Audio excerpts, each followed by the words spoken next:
حمدا لمن خلق الإنسان علمه البيان والصلاة والسلام على سيدنا محمد وعلى آله وصحبه أجمعين أما بعد فقد قال الله تعالى في القرآن العظيم والفرقان المجيد أعوذ بالله من الشيطان الرجيم بسم الله الرحمن الرحيم لقد كان في قصصهم عبرة لأولي الألباب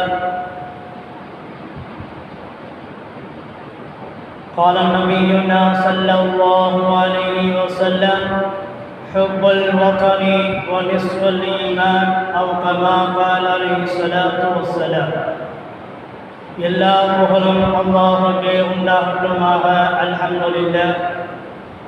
ஸலவாத்தும் ஸலாமும் எம்பெருமானார் முஹம்மது முஸ்தபா ரசூலே கரீம் ஸல்லல்லாஹு அலைஹி வஸல்லம் அவர்கள் மீதும் அவர்களை பின்பற்றி வந்த சத்திய சஹாபாக்கள், தாபீன்கள், தபா தாபீன்கள், அன்பியாக்கள், நாதாக்கள், சுஹதாக்கள் மற்றும் இந்த ஜும்மாவிலே அமர்ந்திருக்கும் இன்னும் வரக்கூடிய நல்ல அடியார்கள் மீதும் சாந்தியும் சமாதானம் என்றென்றும் நின்று நிகழவற்றுமாகும்.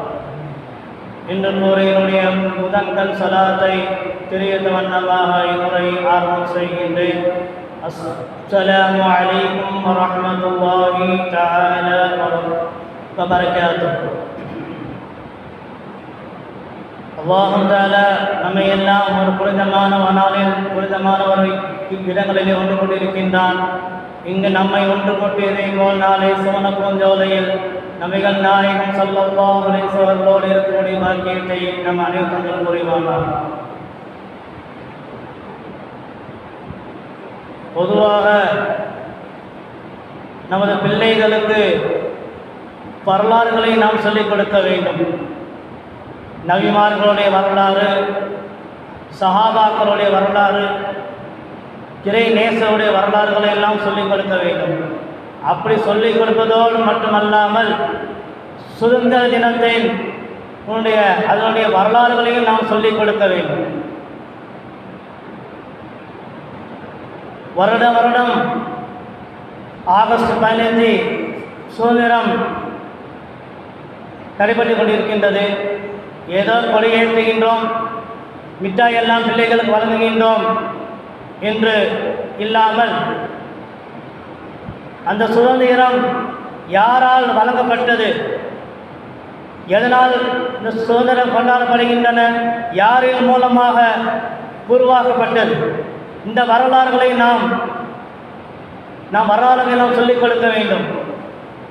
சில வரலாறுகளை நாம் மறுக்கலாம், சில வரலாறுகளை நாம் மறக்கப்படலாம்.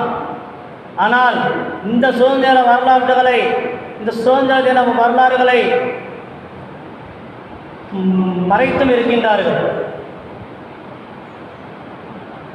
சுதந்திர தினத்திற்காக பாடுபட்டவர் யார் என்று சொன்னால் பிள்ளைகள் சொல்வார்கள் காந்திஜி, சுபாஷ் சந்திர போஸ், இப்படியெல்லாம் சொல்வார்கள். ஆனால் முழுக்க சுதந்திரத்தை உருவாக்கி தந்தது யார்?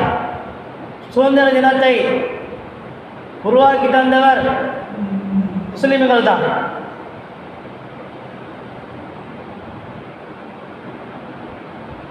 முஸ்லிம்கள் சுதந்திரத்திற்காக எப்படியெல்லாம் பாடுபட்டார்கள். அந்த பாடுபட்டது மட்டுமல்லாமல் அந்த போரிலே ஷஹீதாக்கப்பட்டிருக்கிறார்கள். சில பேர்கள் கைதியாக்கப்படுகிறார்கள், சில பேர்கள் தற்கொலை செய்யப்படுகிறார்கள். அப்போ இந்த சுதந்திர தினம் வரலாறுகளை நாம் பிள்ளைகளுக்கு சொல்லிக் கொடுக்க வேண்டும். ஏதோ கொடியேற்றி விட்டு போலாம் வந்தோம் இல்லாமல் அவருடைய வரலாறுகளை நாம் தெரிய வேண்டும். இந்திய விடுதலைக்கு பாடுபட்டவர் யார் யார், போராட்டத்திலே முன்னிறுத்த தியாகிகள் யார் யார், அந்த போராட்டத்திலே சிறை சென்றவர்கள் யார் யார், அந்த போராட்டத்திலே உயிர் நீத்தம் செய்தவர் யார் யார், இப்படியெல்லாம் வரலாறுகள் இருக்கின்றன. ஆனால் அந்த வரலாறுகளை நாம் மறந்திருக்கின்றோம், இன்னும் மறைத்தும் இருக்கின்றார்கள். பொதுவாக தியாகிகள் எல்லாம் துறகைகளாக படுகிறார்கள், துறகையெல்லாம் தியாகிகளாக படுகிறார்கள். அது மாத்திரமல்ல, வெள்ளையனுக்கு சல்யூட் அடித்துக் கொண்டு வெள்ளையனுக்கு சல்யூட் காலை விடித்து கும்பில் போட்டவர்கள் எல்லாம் இறை தேசத்தின் தலைவர்களாக இருக்கின்றார்கள். மறுபக்கம் அவனை எதிர்த்து போராடி மல்லு கட்டி ஆக வேண்டும், மல்லு கட்டுவதை நாம் ஓய மாட்டோம் என்பதாக மறுபக்கம் அவர்கள் செய்கின்றார்கள். இந்த சுதந்திரம் 1947ஆம் ஆண்டு தொடங்கியது சுதந்திரம் அல்ல.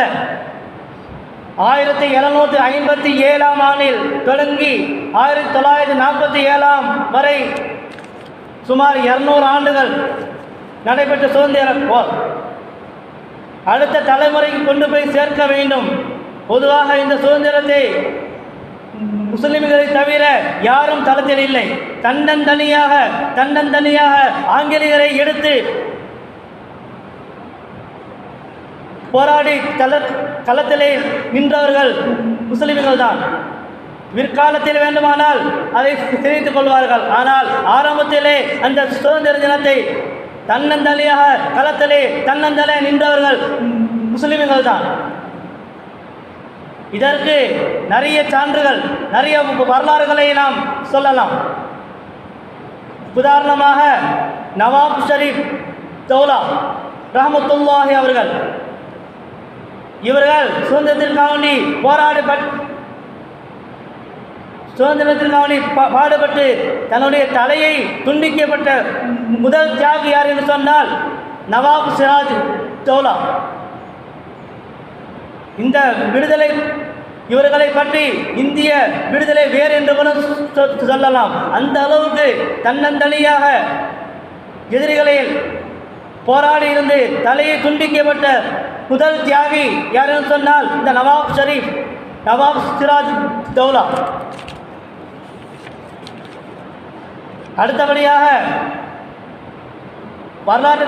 அடுத்தபடியாக நீங்களும் நானும் பேசிக்கொள்ளலாம். மைசூர் மன்னன் திப்பு சுல்தான் ரஹ்மத்துல்லாஹி அவர்கள், அதாவது அவர்கள் சொல்வார்கள், ஆடுகளாக ஓநாய்களாக 100 ஆண்டுகள் வாழ்வதை விட ஒரு நாள் சிங்கமாக புலியாக வாழ்வதே மேல் என்பதாக அவர்கள் சொல்வார்கள். அந்த அளவு திப்பு சுல்தான் ரஹ்மத்துல்லாஹி அவர்கள் ஆங்கிலேயரை எதிர்த்து கட்டமைத்து போராடினார்கள். கடைசி வரை அவரால் ஜெயிக்க முடியவில்லை. முதுகிலே குத்தப்பட்டு தன்னந்தனியாக செயல்பட்டு கொண்டிருந்தார்கள். இந்த திப்பு சுல்தான் ரஹ்மத்துல்லாஹி அவர்கள் மிகப்பெரிய வீரர். அவர்களுடைய தாயாரத்திலே கேட்டுக்கொள்ளும், உங்கள் பிள்ளை பெரும் வீரராக இருக்கின்றார்கள். உன்னை தாயார் சொல்லுகின்றார், என் பிள்ளைக்கு நான் ஒரு மார்பகத்தில் இருந்தால் அந்த பிள்ளைக்கு நான் பால் கொடுத்தேன். அந்த பால் கொடுக்கின்ற பொழுது சலவாத்தை நபியின் மீது சலவாத்தை சொல்லிக்கொண்டு நாம் அந்த பிள்ளையை நான் வளர்த்தேன். அதனால் திப்பு சுல்தான் ரஹ்மத்துல்லாஹி அவர்கள் பெரும் வீரராக திகழ்ந்தார்கள். அப்போ இந்த வரலாறுகளை எல்லாம் நாம் சொல்லுகின்றோமா என்று சொன்னால் இந்த வரலாறுகளை எல்லாம் புதைத்துக் கொண்டிருக்கின்றார்கள். நாம் அடி ஆழத்திலே போய் அந்த வரலாறுகளை எல்லாம் நாம் எடுத்து மக்கள் மத்தியில் அந்த வரலாறுகளை சொல்ல வேண்டும். சுதந்திர தினம் யாரால் பரப்பப்பட்டது, யாரால் உருவாக்கப்பட்டது, அந்த வரலாறுகளை நாம் ஒவ்வொரு வருடம் நாம் சொல்லிக் கொடுக்க வேண்டும்.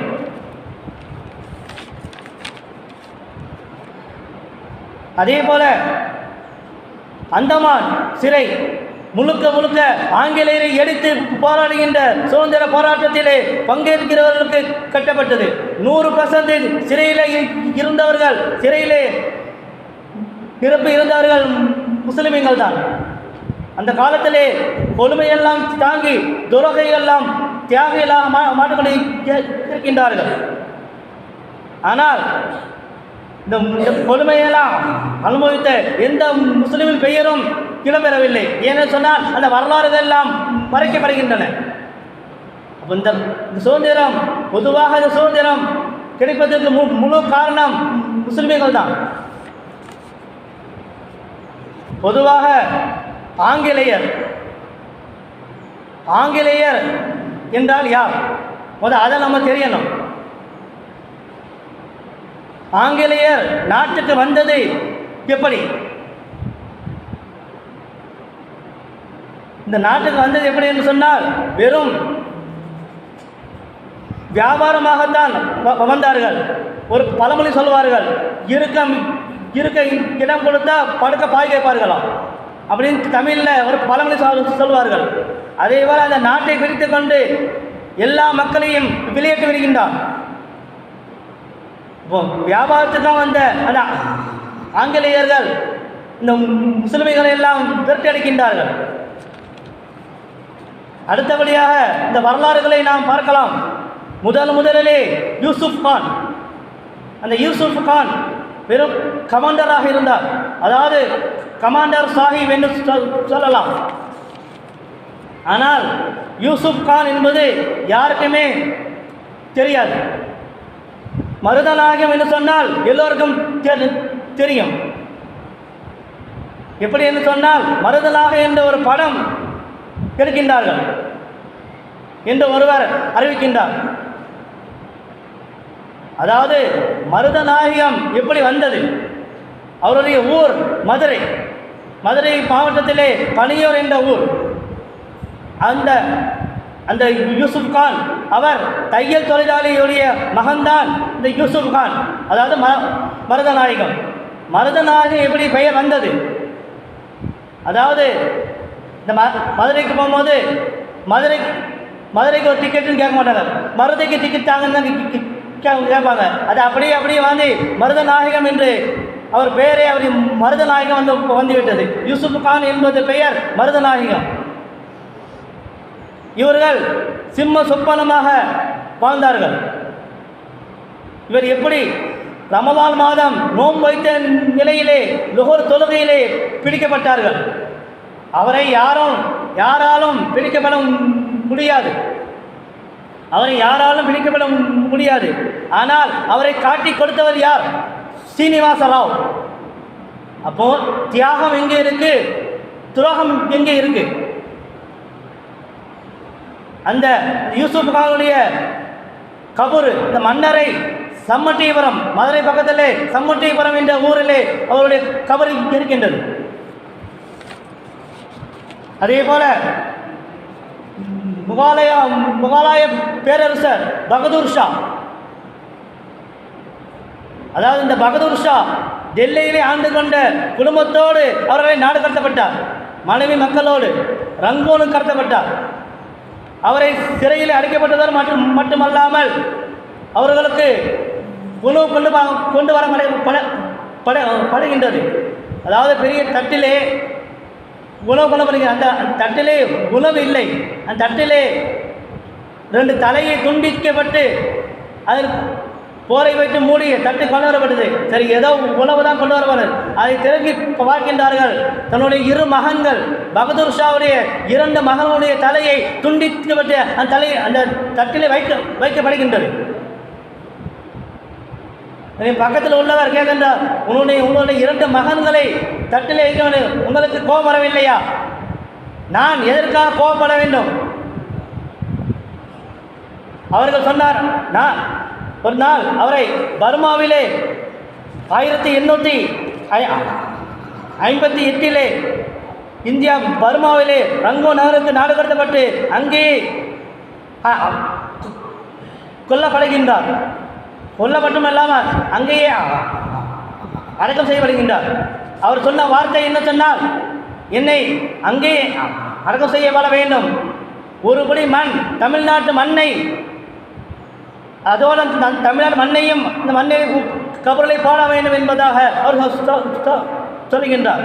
அந்த அளவு பகதூர் ஷா அவர்கள் எந்த அளவு சுதந்திரக்காக பாடுபட்டார்கள். 2 மகன்கள் கில்தூர் சுல்தான் 2 மகன்கள் 2 மகனுடைய தலையை துணிக்க தட்டில் வைக்கப்படுகின்றது. அந்த அளவு போராடினார்கள்.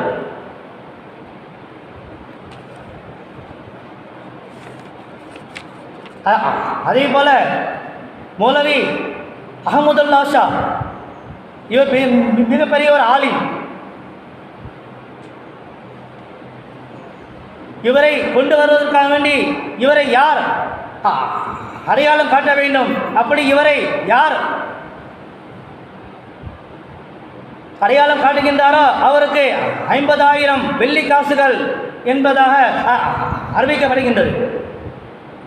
அதாவது அயோத்தி மன்னராக அங்கு இருந்த ஒரு மன்னன் ஜகநாத் சிங் இந்த ஒருவருக்கு இந்த அஹமதுல்லா ஷா கடிதம் எழுதியிருந்தார். நீங்கள் பெரிய மன்னராக இருக்கின்றீர்கள், எனக்கு உதவி செய்யுங்கள், பொருளாதார உதவி செய்யுங்கள் என்பதாக அஹமதுல்லா ஷா ஒரு கடிதம் எழுதுகின்றார். யாருக்கு? ஜகநாத் சிங். நீங்கள் வாங்கள், நாங்கள் உதவி செய்கின்றோம். அவரை நம்பி அஹமதுல்லா ஷா போய்கின்றார். போய் ஒரு கோட்டை கதவை திறக்கின்றார், உள்ளே நுழைகின்றார். மறுபடியும் கோட்டை கதவு மூடி விடுகின்றது. 2வது கதவு திறக்கப்படுகின்றது, உள்ளே செல்கின்றார். அந்த கதவும் மூடப்படுகின்றது. 3வது கதவும் திறக்கப்படுகின்றது, உள்ளே செல்கின்றார். அந்த கதவு மூடப்படுகின்றது. ஆனால் அஹமதுல்லா ஷா ஏதோ ஒரு விபரீதம் நடக்கப் போவது புரிந்து கொண்டார்கள். அந்த ஜகநாத் சிங்குடைய தம்பி பல்டோர் சிங் என்பவர் தன்னுடைய வயிற்றில் இருந்த துப்பாக்கை எடுத்து அந்த அஹமதுல்லா ஷா அவர்களை சுட்டார்கள். சுட்டவுடன் அந்த நெஞ்சிலை குண்டை ஏந்தி வருகிறார், அப்படியே கீழே வந்து சாய்ந்தார்கள். அந்த அளவு அவர் அஹமதுல்லா ஷா என்பது ஒரு உலமா, ஒரு ஆலிம், சொந்தக்காவணி பாடுபட்டு கீழே வெளிகின்றார். பொதுவாக அதாவது நாகூர் ஹனீஃபா பாட்டில் வரும், ஒரு கையில் இறை வேதம், மறு கையில் நபி வேதம், நமக்கு என்ன தயக்கம் என்பதாக நாகூர் ஹனீஃபா பாடுவார்கள். ஆனால் அதே போல இந்த அஹமதுல்லா ஷா ஒரு கையில் வாளையும் மறு கையில் பேனாவையும் எதிர்த்து போராடினார்கள். கடைசியில் அந்த அவர்கள் துப்பாக்கி சூட்டினால் நெஞ்சிலே அப்படி சாய்ந்து விழுகின்றார். அந்த அளவு சொந்தத்திற்காக பாடுபட்டவர் இவரும் ஒரு ஆள். அதே போல பாட்னா சிங், இவர் யார் என்று சொன்னால் புத்தக வியாபாரி. அதாவது புத்தக வியாபாரியுடைய மகன்தான் இந்த பாட்னா சிங். இவரும் கைது செய்யப்பட்டார். கைது செய்யப்பட்டும் அல்லாமல் இவரை தூக்கு தண்டனையும் ஒன்று அவர் சொல்லுகின்றார், ஏன் எங்களை தூக்கில் போட முடியும், எங்களை தான் நீங்கள் தூக்கில் போட முடியும், ஆனால் எங்களுடைய சுதந்திர வேங்கையை ஒருபோதும் தூக்கில் போட முடியாது என்பதாக அந்த பாட்னா சிங் சொல்லுகின்றார். அந்த அளவு சுதந்திரத்துக்காக பாடுபட்டவர்கள் முழுக்க முஸ்லிம்கள் தான். அடுத்தபடியாக அலி சகோதரர்கள், அதாவது முகமது அலி, சௌகத் அலி. இவர் யார் என்று தெரியுமா?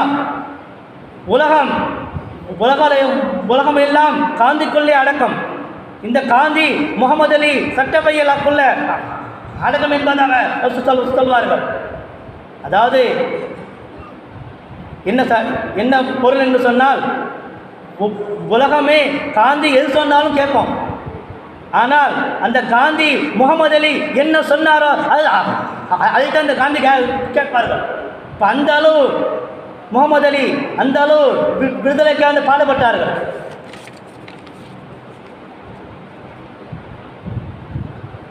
அதே போல மறைக்கப்பட்ட இந்த முஸ்லிம் தியாகங்கள், அதாவது கப்பலுடைய தமிழன் வஉசி சிதம்பரனார், இது எல்லோருக்கும் தெரியும்.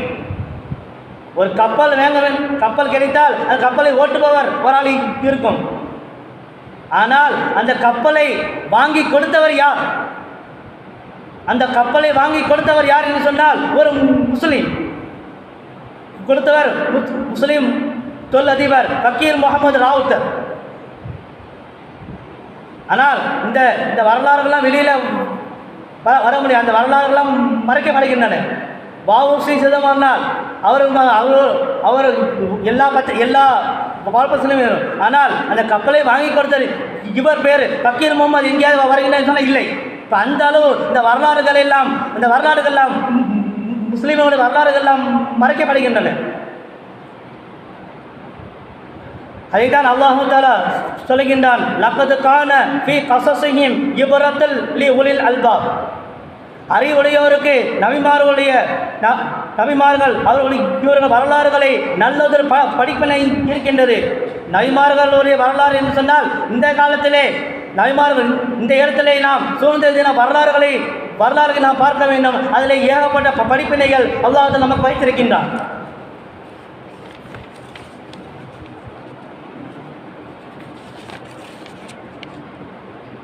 அதைத்தான் நாயகம் ஸல்லல்லாஹு அலைஹி வஸல்லம் அவர்கள் நமக்கு சொல்வார்கள், ஹுப்புல் வதனி நிஸ்ஃபுல் ஈமான். அதாவது இந்திய மண்ணை யார் பிரியப்படுவார்களோ அவர் ஈமானில் ஒரு பகுதி என்பதாக நாயகம் ஸல்லல்லாஹு அலைஹி வஸல்லம் அவர்கள் நமக்கு சொல்லி காட்டினார்கள். மேலும் முகமது அலி ஜின்னா, இந்த முகமது அலி ஜின்னா அவர்கள் சுதந்திரக்காக எப்படி பாடுபட்டார்கள். தன்னுடைய தாயார் அவர்கள் சொல்லிக் கொடுத்தார்கள், நீ சுதந்திரக்காக பாடுபட வேண்டும். அந்த பாடுபட்டதிலே சுதந்திரத்துக்காக ஜெயித்து தான் நீ வர வேண்டும். அப்படி வரவில்லை என்று சொன்னால் என்னுடைய மார்பு ஒரு மார்பை நான் அப்படியே அறுத்து விடுவேன் என்பதாக அவர் அந்த போராட்டத்தில் வருகின்றார். அந்த போராட்டத்திலே தோல்வியை கண்டார். ஆனால் அவருடைய ஜனாசாவை ஒவ்வொரு நாளும் வேங்க மறுக்கின்றது. ஆனால் அவருடைய ஜனாசாவை முகமது அலி ஜின்னா அவருடைய ஜனாசாவை பைத்துல் முகத்தஸிலே அவர்களை அடக்கம் செய்யப்படுகின்றார்கள். மிகப்பெரிய பைத்துல் முகத்தஸ். அப்போ அந்த அளவு சுதந்திரத்துக்காக பாடுபட்டவர்கள். மேலும் இந்த வரலாற்றிலே ஒரு கதையும் சொல்லலாம். அதாவது பாட்டி வலையை சுட்டான். இந்த செய்தி எல்லாருக்குமே தெரியும். அந்த வலையை ஒரு புறம் காகம் அதை எடுத்து சென்றது, நரியும் வந்தது. ஆனால் ஒரு பக்கம் இந்த நரி தோற்று போனது, மறுபக்கம் காகம் தோற்று போனது. இப்படியெல்லாம் இருக்கின்றது. ஆனால் கடைசி வரை பாட்டி சுட்ட வலை பாட்டிக்கே கிடைக்கவில்லை. இதே போலதான் நம் நாடு பாட்டியாக நாம் இருக்கின்றோம். நம் நாடு பாட்டியாக நாம் இருக்கின்றோம். சுதந்திரத்துக்கு முன் இந்த நாடு வெள்ளை நிறத்திலே இருந்தது. ஆனால் சுதந்திரத்துக்கு பின் அரசியல் காகத்திடம் இருக்கின்றது. ஆனால் இன்னும் சுதந்திரம் வரவில்லை என்பதாக நாம் வரலாற்றை நாம் பார்க்கின்றோம். இப்போ அந்த அளவு நாம் சுதந்திரத்துக்காக நாம் எப்படியெல்லாம் சுதந்திரத்துக்காக நாம் எப்படியெல்லாம் நாம் பாடுபட இருக்கின்றோம். அதே போல இந்த மண், இந்த சுதந்திர நம்முடைய பூமி, நமக்காக கொண்டு வந்த இந்த பூமி, எந்த சுதந்திரக்காக பாடுபட்டோமோ அரசியல் தலைவர் அந்த தலைவர்களை நாம் கேட்க முடியாத ஒரு சூழ்நிலை. சட்டங்களையெல்லாம் போடுவார்கள். ஆனால் டைரக்டாக நமக்கு சுதந்திரம் கிடைக்கின்றார் என்று சொன்னால் இதுவரையும் நமக்கு சுதந்திரம் கிடைக்கவே இல்லை. அன்றைய காலத்தில் வாழ்ந்த முஸ்லிம்கள் அதுக்காக பாடுபட்டு நமக்கு சுதந்திரத்தை வாங்கி தந்தார்கள். ஆனால் அந்த வரலாறுகளையும் நாம் மறந்து இருக்கின்றோம். ஆனால் அந்த வரலாறுகளை, அந்த முஸ்லிம்கள் இந்த வரலாறுகளை அடியோடு மறைக்கப்படுகின்றது. ஆனால் இந்த வரலாறுகளை நாம் சொல்லிக்கொண்டே போகலாம். அதே போல அவுரங்கசீப் இவர் ஒரு வரலாறு. அதாவது ஒருவர் அவரிடத்தில் கேட்கின்றார், நீங்கள் ஏன் ஹஜ் செய்யவில்லை? உடனே அவர் பதில் சொன்னார், ஹஜ் என்பது அல்லாஹ்வின் கடமை. அது செய்யவில்லை என்று சொன்னால் எனக்கும் அல்லாஹ்வுக்கும் உண்டானது. ஆனால் அடியார்களுக்கு நாம் தவறு இழுத்து விடுவோமா என்று பயத்தினால் நான் ஹஜ்ஜை நாம் விட்டுவிட்டேன். இப்போ அந்த அளவு நீதியை நிலைநாட்டினார்கள். ஆனால் இன்றைய காலத்திலே நீதியை நாம் நிலைநாட்டுகின்றோமா என்று சொன்னால் நீதிக்கு நேர்மையாகத்தான் நாம் நிலைநாட்டுகின்றோம். ஆக நாமும் சுதந்திரத்துக்காக வேண்டி நாம் சுதந்திர தினத்தை உடைய வரலாறுகளை நாம் தெரிய வேண்டும். ஒவ்வொரு பிள்ளைகளும் ஏதோ சுதந்திர தினத்தை கொண்டாடிவிட்டு முட்டாயை வாங்கிவிட்டு போகலாம் என்று இல்லாமல் அவருடைய வரலாறுகளை எல்லாம் அந்த பிள்ளைகள் தெரிய வேண்டும். பாக்கியத்தை நம் அனைவரும் தந்தல் புரிவானாக.